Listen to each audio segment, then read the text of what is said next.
행사날 아침, 군부대. 운동장은 국기와 현수막으로 장식되어 있었다. 병사들과 가족들이 삼삼오오 모여들며 웅성거리는 소리가 가득했고, 귀빈석에는 이미 정복을 입은 장교들과 군 관계자들이 하나둘 앉아 있었다.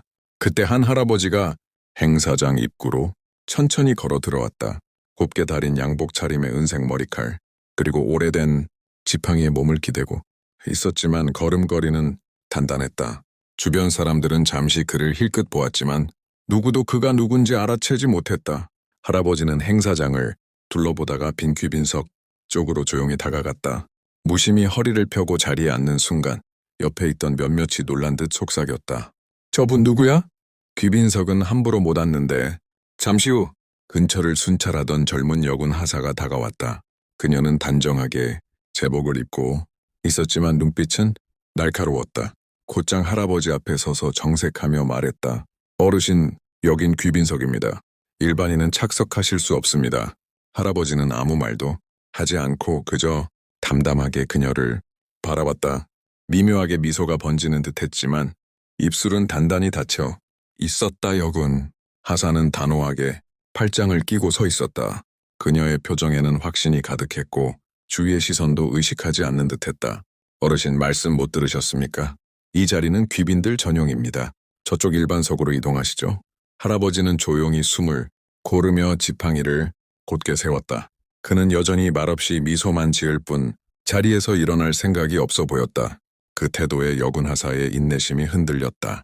그녀는 한 발 더 다가와 의자에 앉아있는 할아버지의 팔을 붙잡았다. 자, 일어나세요. 더 이상 곤란하게 하지 마시고요. 순간 주변이 술렁였다. 앞줄에 앉아있던 몇몇 군 관계자들이 작은 목소리로 웅성거렸다. 괜찮은 건가? 저렇게 강하게 몰아붙여도 되나?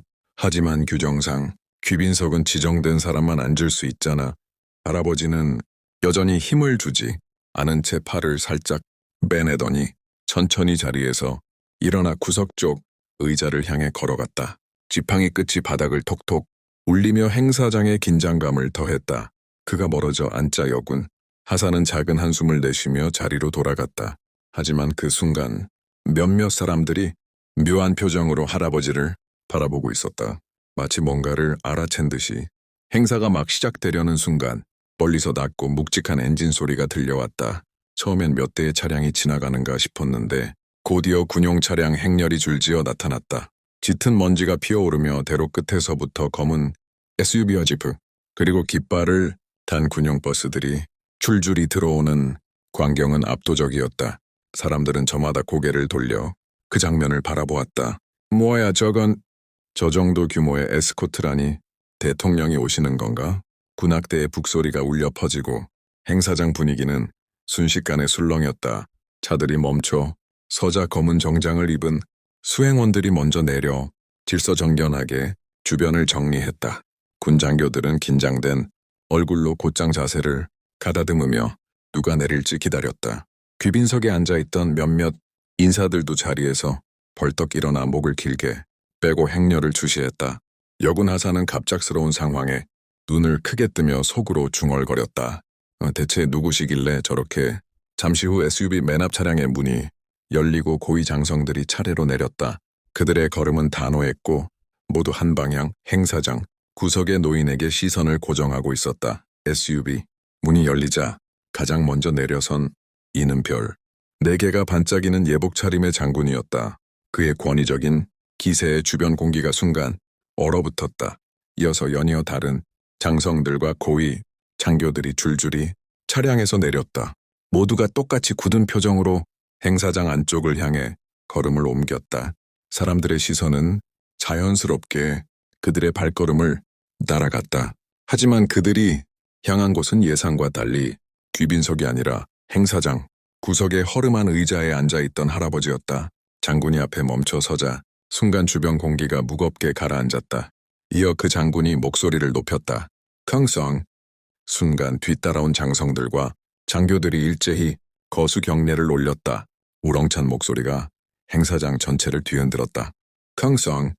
관중석과 귀빈석에 앉아있던 이들이 눈을 크게 뜨고 서로를 바라봤다. 모두가 믿기지 않는다는 표정이었다. 단 몇 분 전까지만 해도 일반인이라며 귀빈석에서 쫓겨난 할아버지에게 지금 나라의 최고위 장성들이 경례를 바치고 있었던 것이다. 할아버지는 천천히 몸을 일으켜 지팡이를 짚고 일어섰다. 그의 눈빛은 깊고 목소리는 담담했다. 이렇게 번거롭게 할 것 없네. 다들 자네들 자리로 가게. 그러나 장성들은 미동도 없이 경례, 자세를 유지했다. 마치 한 시대를 함께 이끌었던 전설적인 존재를 다시 뵙는 순간을 경외하듯 여군, 하사는 눈앞에서 벌어진 광경에 숨이 막히는 듯 굳어버렸다. 조금 전까지만 해도 규정이라며 단호하게 팔을 끌어내리던 자신이 지금은 나라의 최고의 장성들이 경례를 올리는 그 사람을 일반인으로 몰아붙였다는 사실이 머릿속에서 쿵 하고 내려앉았다. 그녀의 손끝이 덜덜 떨렸고 입술은 바짝 말라붙었다. 주위 병사들의 시선이 은근히 그녀를 향했지만 아무도 직접적으로 뭐라 하지 않았다. 대신 모두가 그 순간이 주는 의미를 온몸으로 받아들이고 있었다. 장성들의 경례를 받은 할아버지는 잠시 그녀 쪽으로 시선을 돌렸다. 그러나 노여움은 없었다. 오히려 그 눈빛에는 묘한 따뜻함과 단호함이 동시에 담겨 있었다. 자네도 잘못한 게 없느니네. 임무에 충실했을 뿐이지. 하지만 기억하게 계급장이나 자리만 보고 사람을 판단하지 말게. 진짜 군인의 가치는 눈에 보이지 않는 데서 나온다는 걸. 그 목소리는 깊고 낮게 울려 퍼져 행사장 전체를 잠시 침묵 속에 빠뜨렸다. 여군 하사는 눈시울이 붉어지며 머리를 깊숙이 숙였다. 그날 이후 부대 안에서는 모두가 그 할아버지를 다시 이야기했다. 예비역 원수, 전설적인 지휘관. 하지만 사람들의 마음에 더 깊이 남은 건 그의 계급이 아니라 남을 대하는 태도의 울림이었다. 행사장은 숙연해졌고 그날의 교훈은 오래도록 잊히지 않았다.